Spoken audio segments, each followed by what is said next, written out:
जय हिंद दोस्तों, welcome to army super classes. This is Aryan Shukla. दोस्तों, आज की क्लास में हम जीके में हिस्ट्री, पॉलिटी, ज्योग्राफी के 45 क्वेश्चन डिस्कस करेंगे विद एक्स्ट्रा फैक्ट। ये सभी टॉप के क्वेश्चन होंगे, इंपॉर्टेंट क्वेश्चन है। कुछ ऐसे क्वेश्चन हैं जो एसएससी एमटीएस की परीक्षाओं में कई बार पूछे गए हैं। तो आप लोग क्लास को ध्यान से देखिएगा एंड क्लास के अंत में बताइए कि आपके 45 में से कितने क्वेश्चन राइट निकले। डेली आपकी क्लासेस होती हैं स्पेशल एसएससी एमटीएस के लिए, तो आप लोग डेली क्लासेस को ज्वाइन कीजिएगा। सबसे पहले क्लास को लाइक करिए, अपने फ्रेंड ग्रुप सभी जगह शेयर कर दीजिए ताकि ज़्यादा से ज़्यादा लोग जुड़ सकें। और जो फ्रेंड इस चैनल पर नए हैं वो चैनल को सब्सक्राइब करेंगे, बेल आइकन को प्रेस कीजिए ताकि सभी नोटिफिकेशन आप तक पहुंच सकें। चलिए शुरू करते हैं आज की क्लास। क्वेश्चन नंबर फर्स्ट के लिए आंसर करिए। इंपॉर्टेंट क्वेश्चन है, आपके एग्जाम में पूछा हुआ क्वेश्चन है। आपको बताना है उकाई परियोजना कहाँ स्थित है। बताइएगा उकाई परियोजना भारत के किस राज्य में स्थित है। ऑप्शन नंबर ए मध्य प्रदेश में, ऑप्शन नंबर बी तेलंगाना में, ऑप्शन नंबर सी आंध्र प्रदेश में, या ऑप्शन नंबर डी गुजरात में। क्वेश्चन नंबर फर्स्ट के लिए आंसर करिए। आपको बताना है उकाई परियोजना कहाँ स्थित है। इसका right answer option number D होगा, गुजरात में। Yes, option number D correct answer है दोस्तों। उकाई परियोजना गुजरात में स्थित है, इसलिए option number D correct answer होगा। अब यहाँ पर आपसे क्वेश्चन पूछे जा सकते हैं कि उकाई परियोजना ये किस नदी पर स्थित है। तो दोस्तों, उकाई परियोजना ताप्ती नदी पर स्थित है। एक क्वेश्चन और एग्जाम में पूछा जाता है कि सूरत ये गुजरात का शहर है, किस नदी के किनारे बसा है। तो दोस्तों, आप लोग याद रखिएगा सूरत शहर ताप्ती नदी के किनारे स्थित है। क्वेश्चन नंबर फर्स्ट का option number D correct answer होगा। आगे बढ़ते हैं, क्वेश्चन नंबर 2 के लिए आंसर करिए। अच्छा क्वेश्चन है दोस्तों, भारत के किस राज्य को 5 नदियों की भूमि कहा जाता है। आपको बताना है भारत के किस राज्य को 5 नदियों की भूमि कहा जाता है। ऑप्शन इस प्रकार है, option number A Punjab, option number B Maharashtra, option number C Madhya Pradesh, या ऑप्शन नंबर डी केरल। बताइएगा क्वेश्चन नंबर 2 के लिए आंसर। आपको बताना है भारत के किस राज्य को 5 नदियों की भूमि कहा जाता है। आज की क्लास में हम दोस्तों ज्योग्राफी के इंपॉर्टेंट क्वेश्चन डिस्कस करेंगे। ये सभी टॉप के क्वेश्चन होंगे। इसमें से कुछ ऐसे क्वेश्चन भी हैं जो आपके एग्जाम में कई बार पूछे गए हैं, तो आप लोग ध्यान से क्लास को देखिएगा। गुड, इसका right answer option number A होगा, पंजाब को। Yes, option number A correct answer है दोस्तों। भारत में पंजाब को 5 नदियों की भूमि कहा जाता है, इसलिए option number A correct answer होगा। अब देखिए, अगर हम पंजाब की बात करें, पंजाब की दोस्तों सीमा पाकिस्तान देश के साथ मिलती है। पंजाब की राजधानी चंडीगढ़ है। चंडीगढ़ खुद एक केंद्र शासित प्रदेश होने के साथ ही पंजाब और हरियाणा राज्य की राजधानी है। क्वेश्चन नंबर 2 का option number A correct answer होगा। एक क्वेश्चन एग्जाम में पूछा गया था कि सुखना झील कहाँ पर है। तो दोस्तों, सुखना झील ये चंडीगढ़ में स्थित है। क्वेश्चन नंबर 2 का option number A correct answer होगा। आगे बढ़ते हैं, क्वेश्चन नंबर 3 के लिए आंसर करिए। क्वेश्चन है दोस्तों, एंजल जलप्रपात आपको बताना है किस देश में स्थित है। बताइएगा एंजल वाटरफॉल ये किस देश में स्थित है। ऑप्शन नंबर है वेनेजुएला में, ऑप्शन नंबर बी अर्जेंटीना में, ऑप्शन नंबर सी कनाडा में, या ऑप्शन नंबर डी ऑस्ट्रिया में। आपको बताना है एंजल जलप्रपात एंजल वाटरफॉल कहाँ पर स्थित है। क्वेश्चन नंबर 3 के लिए आंसर करिएगा। वेरी गुड, इसका right answer option number A होगा, वेनेजुएला में। Yes, option number A correct answer है दोस्तों। एंजल जलप्रपात वेनेजुएला में स्थित है, इसलिए option number A correct answer होगा। आगे बढ़ते हैं, क्वेश्चन नंबर 4 के लिए आंसर करिए। अच्छा क्वेश्चन है, इंपॉर्टेंट है, आपके एग्जाम में पूछा हुआ क्वेश्चन है। आपको बताना है काकीनाडा बंदरगाह, काकीनाडा पोर्ट ये कहाँ पर स्थित है। ऑप्शन नंबर ए आंध्र प्रदेश में, ऑप्शन नंबर बी महाराष्ट्र में, ऑप्शन नंबर सी केरल में, या option number D none of the जिनमें से कोई नहीं। बताइएगा काकीनाडा बंदरगाह कहाँ पर स्थित है। क्वेश्चन नंबर 4 के लिए आंसर करिए। वेरी गुड, इसका राइट आंसर होगा option number A Andhra Pradesh. Yes, option number A correct answer है दोस्तों। काकीनाडा पोर्ट आंध्र प्रदेश में स्थित है। आगे बढ़ते हैं, क्वेश्चन नंबर 5 के लिए आंसर करिए। अब आपको बताना है डलहौजी हिल स्टेशन कहाँ पर स्थित है। बताइएगा डलहौजी हिल स्टेशन ये कहाँ पर स्थित है। दोस्तों, डेली आपके एग्जाम के लिए स्पेशल क्लास होती है, तो आप लोग डेली क्लास को ज्वाइन कीजिएगा। गुड, इसका right answer option number A होगा, हिमाचल प्रदेश में। Yes, option number A correct answer है। डलहौजी हिल स्टेशन हिमाचल प्रदेश में स्थित है। आगे बढ़ते हैं, क्वेश्चन नंबर 6 के लिए आंसर करिए। ये भी इंपॉर्टेंट क्वेश्चन है, ये भी क्वेश्चन आपके एग्जाम में पूछा हुआ क्वेश्चन है। आपको बताना है निम्न में से किस नदी को बंगाल के शोक के नाम से जाना जाता है। आपको ये 4 ऑप्शन दिए गए हैं, चारों ऑप्शंस को ध्यान से पढ़िए और बताइएगा निम्न में से किस नदी को बंगाल के शोक के नाम से जाना जाता है। ऑप्शन इस प्रकार है। Option number A Damodar, option number B Gomti, option number C Kosi या option number D none of these. Question number 6 के लिए आंसर करिएगा। इसका right answer option number A होगा Damodar. Yes, option number A correct answer है दोस्तों। दामोदर नदी को बंगाल के शोक के नाम से जाना जाता है, इसलिए option number A correct answer होगा। अब देखिए अगर हम ऑप्शंस के बारे में बात करें, गोमती नदी के किनारे लखनऊ शहर बसा है। लखनऊ उत्तर प्रदेश की राजधानी है। कोसी नदी को दोस्तों बिहार के शोक के नाम से जाना जाता है। यह भी क्वेश्चन कई बार एग्जाम में पूछा हुआ क्वेश्चन है। बिहार के शोक के नाम से किस नदी को जाना जाता है, तो याद रखिएगा कोसी नदी को। चलिए क्वेश्चन नंबर 6 का option number A correct answer है। दामोदर नदी को बंगाल के शोक के नाम से जाना जाता है। आगे बढ़ते हैं। क्वेश्चन नंबर 7 के लिए आंसर करिए।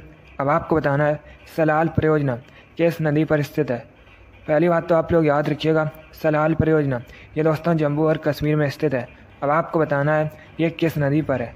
ऑप्शंस दिए गए हैं, ध्यान से ऑप्शन पढ़ लीजिए, उसके बाद आंसर करिए। आपको बताना है सलाल परियोजना किस नदी पर स्थित है। Right answer option number D होगा चेनाब नदी पर। Yes, option number D correct answer है दोस्तों। सलाल परियोजना जम्मू कश्मीर में चेनाब नदी पर स्थित है, इसलिए option number D correct answer होगा। आगे बढ़ते हैं। क्वेश्चन नंबर 8 के लिए आप आंसर करिए। क्वेश्चन है बिहार राज्य की सीमा निम्नलिखित में से किस राज्य से नहीं मिलती है। आपको बताना है ये 4 ऑप्शन दिए गए हैं, इनमें से किसके साथ बिहार राज्य की सीमा नहीं मिलती है। ऑप्शन इस प्रकार हैं। Option number A Paschim Bangal, option number B Uttar Pradesh, option number C Jharkhand या ऑप्शन नंबर डी कर्नाटक। अब आंसर करिए क्वेश्चन नंबर 8 के लिए। गुड, इसका right answer option number D होगा Karnataka. Yes, option number D correct answer है दोस्तों। कर्नाटक के साथ बिहार की सीमा नहीं मिलती है, इसलिए option number D correct answer होगा। बाकी पश्चिम बंगाल, उत्तर प्रदेश, झारखंड इन तीनों राज्यों के साथ दोस्तों बिहार राज्य की सीमा मिलती है। क्वेश्चन नंबर 8 का option number D correct answer होगा कर्नाटक के साथ बिहार की सीमा नहीं मिलती है। अगला क्वेश्चन देखते हैं। क्वेश्चन नंबर 9 के लिए आंसर करिए। यह भी अच्छा क्वेश्चन है। आपको बताना है भूमध्य रेखा निम्नलिखित में से किस देश से होकर गुजरती है। बताइएगा भूमध्य रेखा निम्नलिखित में से किस देश से होकर गुजरती है। Option number A Bharat, option number B Pakistan, option number C China या option number D Brazil. Answer करिए क्वेश्चन नंबर 9 के लिए। भूमध्य रेखा ये दोस्तों पृथ्वी को 2 बराबर भागों में बांटती है। भूमध्य रेखा एक काल्पनिक रेखा है और भूमध्य रेखा को इक्वेटर भी कहा जाता है। अब बताइएगा भूमध्य रेखा निम्नलिखित में से किस देश से होकर गुजरती है। इसका right answer option number D होगा ब्राज़ील से। Yes, option number D correct answer है दोस्तों। भूमध्य रेखा निम्नलिखित में से ब्राज़ील देश से के साथ होकर गुजरती है, इसलिए option number D correct answer होगा। चलिए क्वेश्चन नंबर 9 का option number D correct answer है। अब आप लोग क्लास खत्म होने के बाद कमेंट बॉक्स में ब्राज़ील देश की कैपिटल बताइएगा। ब्राज़ील देश की राजधानी का नाम क्या है। इसका आंसर आप लोग क्लास खत्म होने के बाद कमेंट बॉक्स में दीजिएगा। अगला क्वेश्चन देखते हैं। क्वेश्चन नंबर 10 के लिए आंसर करिए। अब आपको बताना है टेहरी बांध, टेहरी डैम ये दोस्तों किस नदी पर स्थित है। बताइएगा टेहरी बांध किस नदी पर स्थित है। Option number A Sutlej, option number B Kaveri, option number C Bhagirathi या option number D Krishna. Question number 10 के लिए आंसर करिएगा। गुड, इसका right answer option number C होगा Bhagirathi. Yes, option number C correct answer है दोस्तों। टेहरी बांध भागीरथी नदी पर स्थित है, इसलिए option number C correct answer है। अब आप लोग बताइएगा टेहरी बांध ये किस राज्य में स्थित है। चलिए जल्दी से बताइएगा टेहरी बांध किस राज्य में स्थित है। गुड, यस दोस्तों, टेहरी बांध उत्तराखंड में स्थित है। क्वेश्चन नंबर 10 का option number C correct answer है। टेहरी बांध भागीरथी नदी पर है। आगे बढ़ते हैं। क्वेश्चन नंबर 11 के लिए आंसर करिए। यह भी इंपॉर्टेंट क्वेश्चन है, यह भी क्वेश्चन आपके एग्जाम में कई बार इसी प्रकार से पूछा गया है। क्वेश्चन है दोस्तों विंध्याचल और सतपुड़ा पहाड़ियों के बीच से होकर बहने वाली मुख्य नदी कौन सी है। आपको बताना है विंध्याचल और सतपुड़ा पहाड़ियों के बीच से होकर बहने वाली मुख्य नदी कौन सी है। Option number A Narmada, option number B Godavari, option number C Kosi या ऑप्शन नंबर डी गोमती। चलिए क्वेश्चन नंबर 11 के लिए आंसर करिएगा। इसका right answer option number A होगा Narmada. Yes, option number A correct answer है दोस्तों। विंध्याचल और सतपुड़ा पहाड़ियों के बीच से होकर बहने वाली मुख्य नदी नर्मदा है, इसलिए option number A correct answer होगा। क्वेश्चन नंबर 11 का option number A Narmada correct answer होगा। अगला क्वेश्चन देखते हैं। क्वेश्चन नंबर 12 के लिए आंसर करिए। अब आपको बताना है राजघाट परियोजना किस नदी पर स्थित है। दोस्तों, राजघाट परियोजना ये उत्तर प्रदेश और मध्य प्रदेश की सीमा पर स्थित है। अब आपको बताना है ये किस नदी पर है। चलिए क्वेश्चन नंबर 12 के लिए आंसर करिएगा। जिसने भी लाइक नहीं किया एक बार लाइक करिए, अपने फ्रेंड ग्रुप सभी जगह शेयर कर दीजिए ताकि ज़्यादा से ज़्यादा लोग जुड़ सकें। और जो फ्रेंड इस चैनल पर नए हैं वो चैनल को सब्सक्राइब करेंगे, बेल आइकन को प्रेस कीजिए ताकि सभी नोटिफिकेशन आप तक पहुंच सकें। आंसर करिए। आपको बताना है राजघाट परियोजना किस नदी पर स्थित है। गुड। इसका right answer option number A होगा, बेतवा नदी पर स्थित है। Yes, option number A correct answer है। राजघाट परियोजना बेतवा नदी पर है। अगला क्वेश्चन देखते हैं। क्वेश्चन नंबर 13 के लिए आंसर करिए। अच्छा क्वेश्चन है। आपको बताना है एशिया का सबसे बड़ा द्वीप कौन सा है। बताइएगा एशिया का सबसे बड़ा द्वीप कौन सा है। Option number A Sumatra, option number B Sri Lanka, option number C Borneo या ऑप्शन नंबर डी ग्रीनलैंड। आपको बताना है एशिया का सबसे बड़ा द्वीप कौन सा है। अगर आपसे एग्जाम में पूछा जाए विश्व का सबसे बड़ा द्वीप कौन सा है तो याद रखिएगा ग्रीनलैंड। लेकिन यहाँ पर आपसे पूछा गया है एशिया का सबसे बड़ा द्वीप कौन सा है, तो दोस्तों राइट आंसर होगा Borneo. Yes, option number C correct answer है। दोनों अलग अलग क्वेश्चन है। एशिया का सबसे बड़ा द्वीप बोर्नियो है और विश्व का सबसे बड़ा द्वीप ग्रीनलैंड है। चलिए क्वेश्चन नंबर 13 का option number C correct answer होगा। अगला क्वेश्चन देखते हैं। क्वेश्चन नंबर 14 के लिए आंसर करिए। आपको बताना है तुंगभद्रा परियोजना किस नदी पर स्थित है। क्वेश्चन नंबर 14 के लिए आपको आंसर देना है। आपको बताना है तुंगभद्रा परियोजना किस नदी पर बनी है। Option number A Kosi, option number B Tungabhadra, option number C Tapti या ऑप्शन नंबर डी महानदी। इसका right answer option number B होगा Tungabhadra. Yes, option number B correct answer है। तुंगभद्रा परियोजना तुंगभद्रा नदी पर बनी है। आगे बढ़ते हैं। क्वेश्चन नंबर 15 के लिए आंसर करिए। यह भी अच्छा क्वेश्चन है। क्वेश्चन है दोस्तों साबरमती नदी का उद्गम किस राज्य से हुआ है। आपको बताना है साबरमती का नदी का उद्गम किस राज्य से हुआ है। ऑप्शन नंबर ए गुजरात से, ऑप्शन नंबर बी पंजाब से, ऑप्शन नंबर सी राजस्थान से या ऑप्शन नंबर डी हरियाणा से। अब देखिए इसका right answer option number C होगा राजस्थान से। Yes, option number C correct answer है दोस्तों। बहुत से लोग कंफ्यूज हो जाते हैं कि साबरमती नदी का उद्गम गुजरात से हुआ है, लेकिन ऐसा नहीं है। साबरमती नदी का उद्गम दोस्तों राजस्थान से हुआ है। आप लोग याद रखिएगा। अच्छा क्वेश्चन था। चलिए क्वेश्चन नंबर 15 का ऑप्शन नंबर सी करेक्ट। दोस्तों अभी हमने ज्योग्राफी के 15 क्वेश्चन डिस्कस किए विद एक्स्ट्रा फैक्ट। आगे क्वेश्चन को देखते हैं। क्वेश्चन नंबर फर्स्ट के लिए आंसर करिए। इंपॉर्टेंट क्वेश्चन है, एग्जाम में पूछा हुआ क्वेश्चन है। आपको बताना है चोल वंश के संस्थापक कौन थे। बताइएगा चोल वंश के संस्थापक कौन थे। बहुत अच्छे। पहले आप लोग ध्यान से ऑप्शन पढ़िए, उसके बाद ही आंसर करिएगा। आपके एग्जाम में इसी प्रकार के क्वेश्चन पूछे जाते हैं। ये तो क्वेश्चन आपके एग्जाम में पूछा हुआ क्वेश्चन है। आपको बताना है चोल वंश के संस्थापक कौन थे। Very good. इसका right answer option number C होगा Vijayalaya. Yes, option number C correct answer है दोस्तों। चोल वंश के संस्थापक विजयालय थे, इसलिए option number C correct answer होगा। अब अगर हम ऑप्शंस की बात करें, चंद्रगुप्त मौर्य ने मौर्य वंश की स्थापना की थी, श्रीगुप्त ने गुप्त वंश की स्थापना की थी। तो आप लोग इनके बारे में याद रखिएगा, यहाँ से आपके एग्जाम में क्वेश्चन पूछे जा सकते हैं। क्वेश्चन नंबर फर्स्ट का option number C correct answer है। चोल वंश के संस्थापक विजयालय हैं। आगे बढ़ते हैं। क्वेश्चन नंबर 2 के लिए आंसर करिएगा। यह भी इंपॉर्टेंट क्वेश्चन है। यह भी क्वेश्चन कई बार आपके एग्जाम में इसी प्रकार से पूछा गया है। आपको बताना है हम्पी किस साम्राज्य की राजधानी थी। बताइएगा हम्पी किस साम्राज्य की राजधानी थी।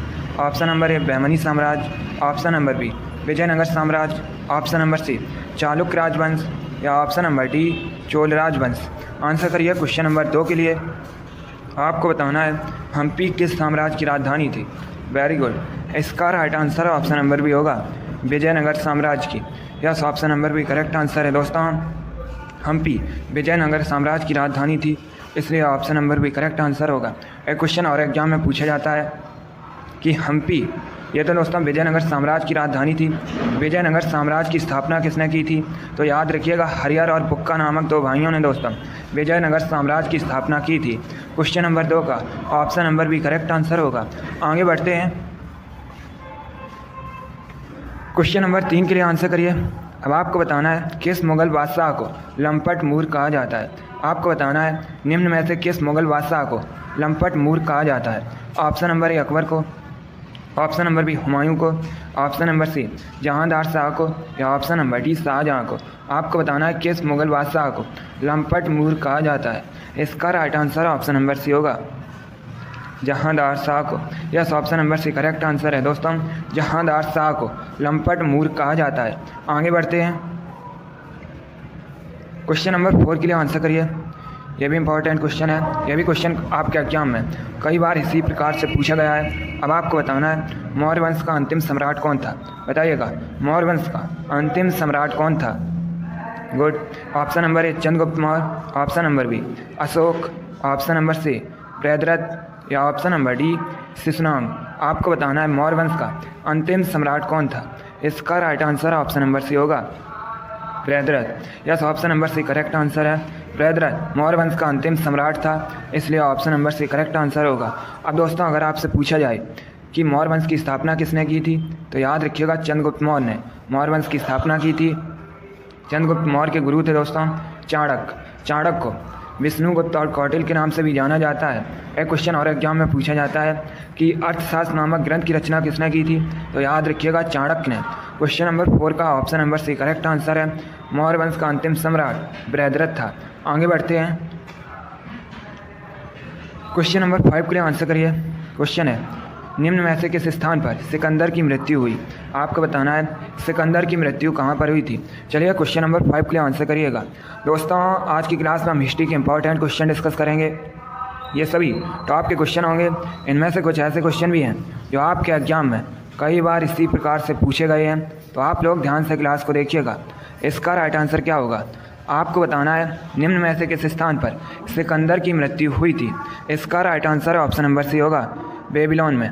Yes, option number C correct answer है दोस्तों, बेबीलोन में सिकंदर की मृत्यु हुई थी, इसलिए option number C correct answer होगा। क्वेश्चन नंबर 5 का option number C correct answer है। आगे बढ़ते हैं, क्वेश्चन नंबर 6 के लिए आंसर करिए। यह भी अच्छा क्वेश्चन है। आपको बताना है उज्जैन का प्राचीन नाम क्या है। बताइएगा उज्जैन का प्राचीन नाम क्या है। उज्जैन मध्य प्रदेश का शहर है। उज्जैन क्षिप्रा या शिप्रा नदी के किनारे बसा है। और एक क्वेश्चन आपके एग्जाम में पूछा गया था महाकालेश्वर मंदिर कहाँ पर है, तो ये भी दोस्तों उज्जैन में है। बताइएगा उज्जैन का प्राचीन नाम क्या है। Very good.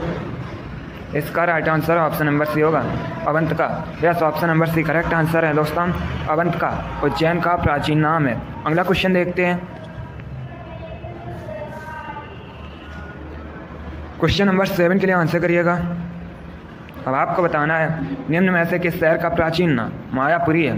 बताइएगा किस शहर का प्राचीन नाम मायापुरी है। ऑप्शन इस प्रकार हैं, option number A Haridwar, option number B Patna, option number C Ujjain या ऑप्शन नंबर डी ननौतीज। आपको बताना है किस शहर का प्राचीन नाम मायापुरी है। इसका right answer option number A होगा, Haridwar. Yes, option number A correct answer है, हरिद्वार का प्राचीन नाम मायापुरी है, इसलिए option number A correct answer होगा।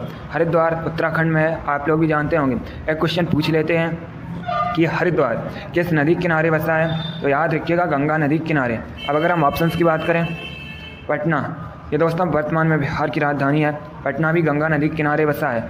और एक क्वेश्चन पूछा जाता है पटना का प्राचीन नाम क्या है, तो याद रखिएगा पटना का प्राचीन नाम पाटलिपुत्र है। ऑप्शन नंबर सी की अगर हम बात करें उज्जैन, तो अभी मैंने आपको बताया था उज्जैन का प्राचीन नाम अवंतिका है। उज्जैन मध्य प्रदेश का शहर है और ये क्षिप्रा या शिप्रा नदी के किनारे बसा है। आगे बढ़ते हैं, क्वेश्चन नंबर 8 के लिए आंसर करिए। अब आपको बताना है लोधी वंश की स्थापना किसने की थी। बताइएगा लोधी वंश की स्थापना किसने की थी। Option number A Bahlol Lodi, option number B Sikandar Lodi, option number C Ibrahim Lodi या option number D none of these, इनमें से कोई नहीं। आपको बताना है लोधी वंश की स्थापना किसने की थी। इसका राइट आंसर होगा option number A Bahlol Lodhi. Yes, option number A correct answer है दोस्तों, लोधी वंश की स्थापना बहलोल लोधी ने की थी, इसलिए option number A correct answer होगा। अब यहाँ पर आपसे क्वेश्चन और पूछ सकते हैं कि लोधी वंश का अंतिम शासक कौन था? तो याद रखिएगा इब्राहिम लोधी वंश का अंतिम शासक था। अगला क्वेश्चन देखते हैं। क्वेश्चन नंबर 9 के लिए आंसर करिएगा। आपको बताना है कैसे ईरान का नेपोलियन कहा जाता है। बताइएगा ईरान का नेपोलियन किसे कहा जाता है। जिसने अभी लाइक नहीं किया एक बार लाइक करिए, अपने फ्रेंड ग्रुप सभी जगह शेयर कर दीजिएगा ताकि ज़्यादा से ज़्यादा लोग जुड़ सकें। और जो फ्रेंड इस चैनल पर नए हैं वो चैनल को सब्सक्राइब करेंगे, बेल आइकन को प्रेस कीजिए ताकि सभी नोटिफिकेशन आप तक पहुंच सकें। डेली आपकी क्लास होती है स्पेशल आपके एग्ज़ाम के लिए, तो आप लोग डेली क्लास को ज्वाइन कीजिएगा। आपको बताना है किसे ईरान का नेपोलियन कहा जाता है। Right answer option number A होगा, नादिर शाह को। Yes, option number A correct answer है दोस्तों। नादिर शाह को ईरान का नेपोलियन कहा जाता है, इसलिए option number A correct answer होगा। अब आपसे एग्जाम में पूछ सकते हैं कि भारत का नेपोलियन किसे कहते हैं, तो समुद्रगुप्त को दोस्तों भारत का नेपोलियन कहा जाता है। आगे बढ़ते हैं। क्वेश्चन नंबर 10 के लिए आंसर करिएगा। आपको बताना है रानी लक्ष्मीबाई का मूल नाम क्या था। बताइएगा रानी लक्ष्मीबाई का मूल नाम क्या था। रानी लक्ष्मीबाई, इन्होंने दोस्तों 1857 की क्रांति में महत्वपूर्ण भूमिका निभाई थी। एक क्वेश्चन आपके एग्जाम में पूछ लेते हैं कि रानी लक्ष्मीबाई का समाधि स्थल कहाँ पर स्थित है। तो ये दोस्तों मध्य प्रदेश के ग्वालियर में स्थित है। अब बताइएगा रानी लक्ष्मीबाई का मूल नाम क्या था। Right answer option number B होगा, Manikarnika. Yes, option number B correct answer है दोस्तों। रानी लक्ष्मीबाई का मूल नाम मणिकर्णिका था। और अगर आपसे पूछा जाए रानी लक्ष्मीबाई के बचपन का नाम क्या था, तो रानी लक्ष्मीबाई के बचपन का नाम मनु था। चलिए क्वेश्चन नंबर 10 का option number B correct answer होगा। आगे बढ़ते हैं। क्वेश्चन नंबर 11 के लिए आंसर करिएगा। आपको बताना है बंगाल विभाजन किस वायसराय के समय में हुआ था। पहली बात तो आप लोग याद रखिएगा बंगाल विभाजन कब हुआ था। 1905 में हुआ था, 1905 में हुआ था। अब बताइएगा किस वायसराय के समय में हुआ था। चलिए क्वेश्चन नंबर 11 के लिए आंसर करिएगा। यह भी इंपॉर्टेंट क्वेश्चन है, यह भी क्वेश्चन आपके एग्जाम में पूछा हुआ क्वेश्चन है। गुड, इसका right answer option number C होगा, Lord Curzon. Yes, option number C correct answer है। बंगाल विभाजन लॉर्ड कर्जन के समय में हुआ था, इसलिए option number C correct answer होगा। कब हुआ था? 1905 में। आगे बढ़ते हैं। क्वेश्चन नंबर 12 के लिए आंसर करिएगा। अच्छा क्वेश्चन है। आपको बताना है राजा राम मोहन राय को युगदूत किसने कहा था। बताइएगा राजा राम मोहन राय को युगदूत किसने कहा था। Option number A Mahatma Gandhi, option number B Subhash Chandra Bose, option number C Jawaharlal Nehru, या option number D none of these इनमें से कोई नहीं। आपको बताना है राजा राम मोहन राय को युगदूत किसने कहा था। Right answer option number B होगा, सुभाष चंद्र बोस ने। Yes, option number B correct answer है दोस्तों। राजा राम मोहन राय को युगदूत सुभाष चंद्र बोस ने कहा था, इसलिए option number B correct answer होगा। अब देखिए अगर दोस्तों हम राजा राम मोहन राय की बात करें, इन्होंने ब्रह्म समाज की स्थापना की थी। कहाँ पर की थी? तो ये दोस्तों कोलकाता में की थी। एक क्वेश्चन और एग्जाम में पूछा जाता है राजा राम मोहन राय ने ब्रह्म समाज की स्थापना कब की थी। तो याद रखिएगा 1828 में। अब दोस्तों अगर हम सुभाष चंद्र बोस की बात करें, सुभाष चंद्र बोस, वैसे आपके एग्जाम में क्वेश्चन पूछा गया था कि फॉरवर्ड ब्लॉक की स्थापना किसने की थी। तो याद रखिएगा सुभाष चंद्र बोस ने। और कब की थी? तो ये की थी दोस्तों 1939 में। इतना आप लोग याद रखिएगा, एग्जाम में पूछे जा सकते हैं यहाँ से क्वेश्चन। क्वेश्चन नंबर 12 का ऑप्शन नंबर भी करेक्ट आंसर होगा। आगे बढ़ते हैं। क्वेश्चन नंबर 13 के लिए आंसर करिए। अब आपको बताना है निम्न में से किसे मिनी हड़प्पा के नाम से जाना जाता है। बताइएगा किसे मिनी हड़प्पा के नाम से जाना जाता है। ऑप्शन नंबर ए मोहनजोदड़ो को, ऑप्शन नंबर बी कालीबंगन को, ऑप्शन नंबर सी लोथल को, या ऑप्शन नंबर डी रंगपुर को। आपको बताना है किसे मिनी हड़प्पा के नाम से जाना जाता है। चलिए क्वेश्चन नंबर 13 के लिए आंसर करिएगा। अच्छा क्वेश्चन है, थोड़ा सा कठिन है बट आप लोग आंसर दीजिए। गुड, आपको बताना है किसे मिनी हड़प्पा के नाम से जाना जाता है। Right answer option number C होगा, लोथल को। Yes, option number C correct answer है दोस्तों, लोथल। इसे मिनी हड़प्पा के नाम से भी जानते हैं। आगे बढ़ते हैं। क्वेश्चन नंबर 14 के लिए आंसर करिएगा। अच्छा क्वेश्चन है, सभी लोग आंसर करिए क्वेश्चन नंबर 14 के लिए। क्वेश्चन है दोस्तों गांधी इरविन समझौता किस सन में हुआ था। चलिए बताइएगा गांधी इरविन समझौता ये किस सन में हुआ था। एक क्वेश्चन पूछ लेते हैं, गांधी इरविन समझौता इसे और किस नाम से जाना जाता है। तो याद रखिएगा दोस्तों दिल्ली समझौता के नाम से भी गांधी इरविन समझौता को जाना जाता है। अब आपको बताना है गांधी इरविन समझौता ये किस सन में हुआ था। चलिए बताइएगा क्वेश्चन नंबर 14 का answer. Very good, right answer option number भी होगा 1931 में। यस, ऑप्शन नंबर भी करेक्ट आंसर है दोस्तों। गांधी इरविन समझौता ये 1931 में हुआ था। इसलिए ऑप्शन नंबर भी करेक्ट आंसर होगा। चलिए क्वेश्चन नंबर 14 का ऑप्शन नंबर भी करेक्ट आंसर होगा। अगला क्वेश्चन देखते हैं। क्वेश्चन नंबर 15 के लिए आंसर करिए।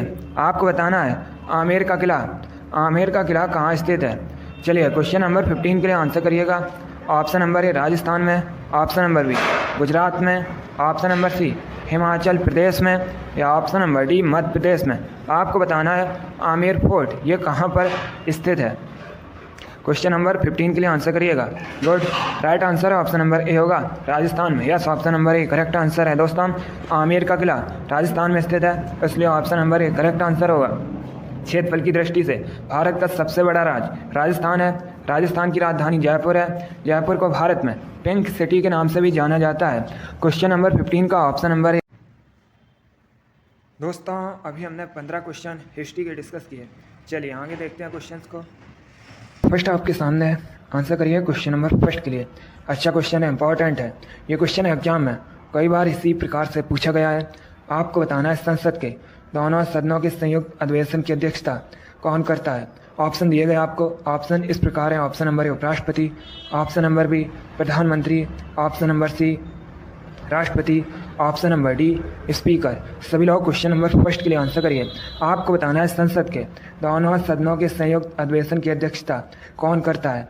इसका right answer option number D होगा लोकसभा अध्यक्ष। Yes, option number D correct answer है दोस्तों। संसद के दोनों सदनों के संयुक्त अधिवेशन की अध्यक्षता स्पीकर करता है, लोकसभा अध्यक्ष करता है, इसलिए option number D correct answer होगा। अब आपसे एग्जाम में क्वेश्चन पूछ सकते हैं कि संसद के दोनों सदनों के संयुक्त अधिवेशन को बुलाता कौन है। तो दोस्तों बुलाता राष्ट्रपति है, लेकिन इसकी जो अध्यक्षता है ये स्पीकर करता है, इसलिए option number D correct answer होगा। जिसने भी क्वेश्चन नंबर फर्स्ट का ऑप्शन नंबर डी दिया उनका राइट आंसर है। वेरी गुड, बहुत अच्छे दोस्तों।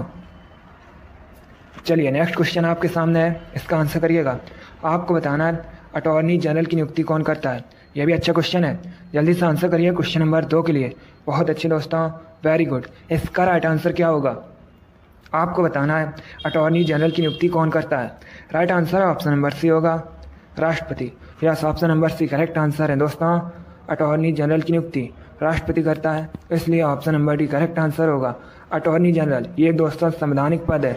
वर्तमान में भारत के अटॉर्नी जनरल कौन है। के वेणुगोपाल हैं, ये भी आप लोग याद रखिएगा। चलिए क्वेश्चन नंबर 2 का option number C correct answer होगा।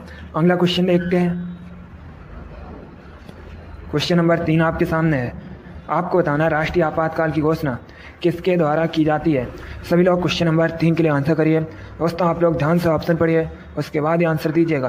देखिए आपका एग्जाम में इसी प्रकार के क्वेश्चन पूछे जाते हैं। इनमें से कुछ ऐसे क्वेश्चन भी हैं जो एग्जाम में कई बार पूछे गए हैं, इसीलिए सभी लोग क्लास को ध्यान से देखिएगा। आपको बताना है राष्ट्रीय आपातकाल की घोषणा किसके द्वारा की जाती है। ऑप्शन दिए गए हैं, आप लोग ध्यान से ऑप्शन पढ़िए, उसके बाद ही आंसर दीजिएगा। इसका right answer option number C होगा राष्ट्रपति। Yes, option number C correct answer है दोस्तों। राष्ट्रीय आपातकाल की घोषणा राष्ट्रपति द्वारा की जाती है, इसलिए option number C correct answer होगा। क्वेश्चन नंबर 3 का option number C correct answer है। क्वेश्चन नंबर 4 आपके सामने है। यह भी अच्छा क्वेश्चन है। यह भी क्वेश्चन कई बार इसी प्रकार से एग्जाम में पूछा गया है।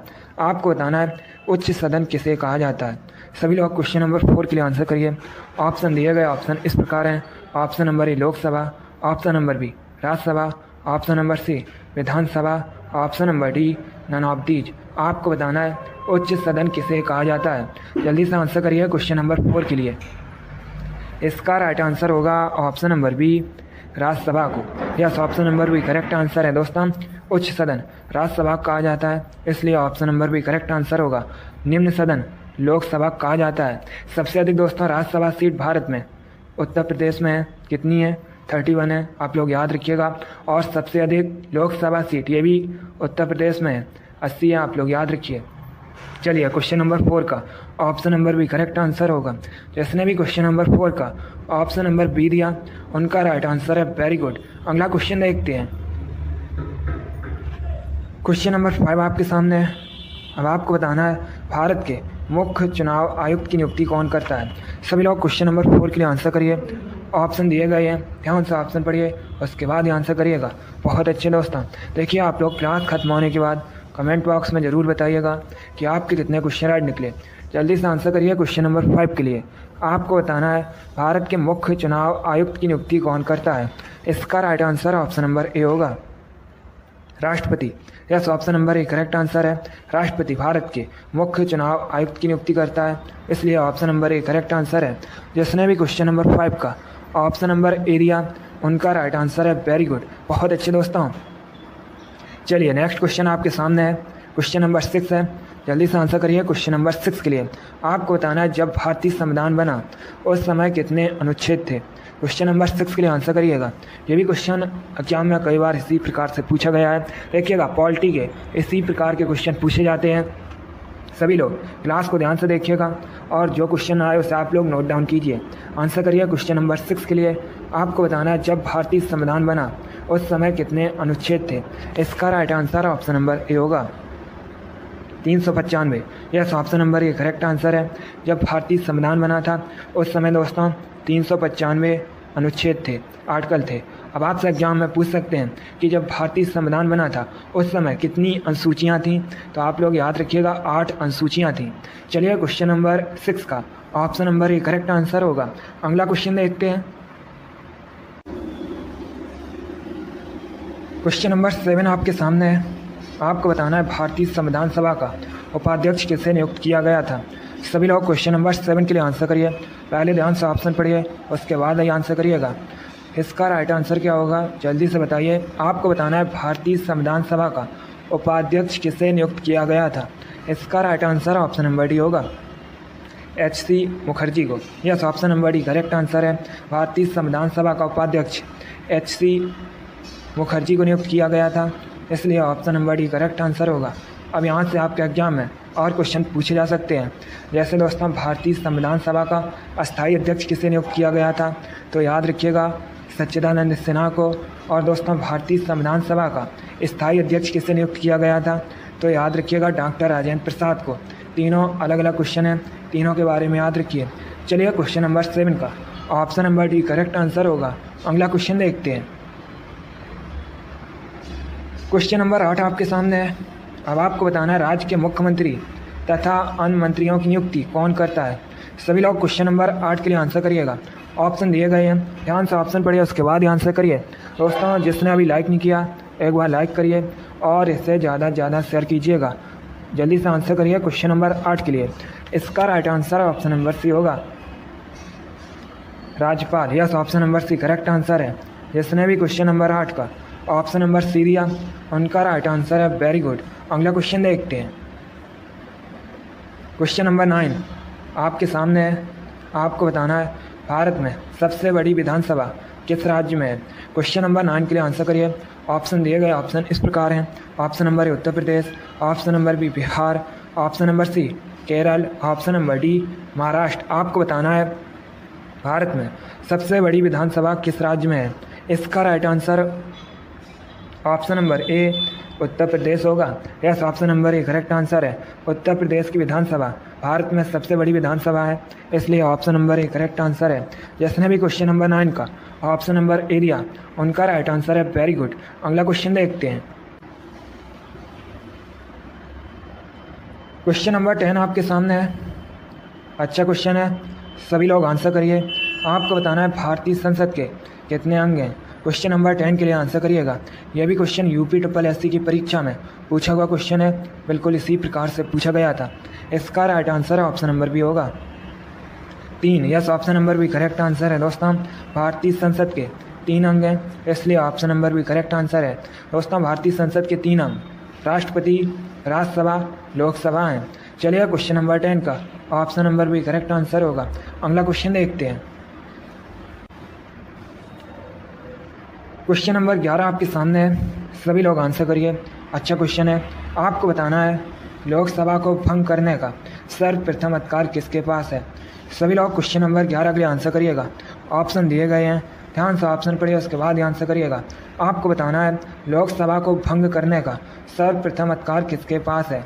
इसका right answer option number B होगा, राष्ट्रपति। Yes, option number B correct answer है। दोस्तों लोकसभा को भंग करने का सर्वप्रथम अधिकार राष्ट्रपति के पास है, इसलिए option number B correct answer होगा। एक एग्जाम में क्वेश्चन पूछा जाता है, क्या राज्यसभा को कभी भंग किया जाता है? तो आप लोग याद रखिएगा दोस्तों, राज्यसभा को कभी भंग नहीं किया जा सकता है, ये भी याद रखिए। चलिए क्वेश्चन नंबर 11 का option number B correct answer होगा। अगला क्वेश्चन देखते हैं। क्वेश्चन नंबर 12 आपके सामने है। अच्छा क्वेश्चन है, आपको बताना है भारतीय संविधान के अनुसार कौन मौलिक अधिकार नहीं है। क्वेश्चन नंबर 12 के लिए आंसर करिए। ऑप्शन दिए गए ऑप्शन इस प्रकार हैं। ऑप्शन नंबर ए स्वतंत्रता का अधिकार, ऑप्शन नंबर बी नौकरी का अधिकार, ऑप्शन नंबर सी धार्मिक स्वतंत्रता का अधिकार, option number D none of these. आपको बताना है भारतीय संविधान के अनुसार कौन मौलिक अधिकार नहीं है। इसका right answer option number B होगा, नौकरी का अधिकार। Yes, option number B correct answer है दोस्तों, नौकरी का अधिकार ये मौलिक अधिकार नहीं है, इसलिए option number B correct answer होगा। वर्तमान में भारतीय संविधान में कितने मौलिक अधिकार हैं? 6 मौलिक अधिकार हैं। ये दोस्तों भाग 3 में वर्णित हैं, अनुच्छेद 12 से 35 तक हैं, ये भी आप लोग याद रखिएगा। चलिए क्वेश्चन नंबर 12 का option number B correct answer होगा। अगला क्वेश्चन देखते हैं।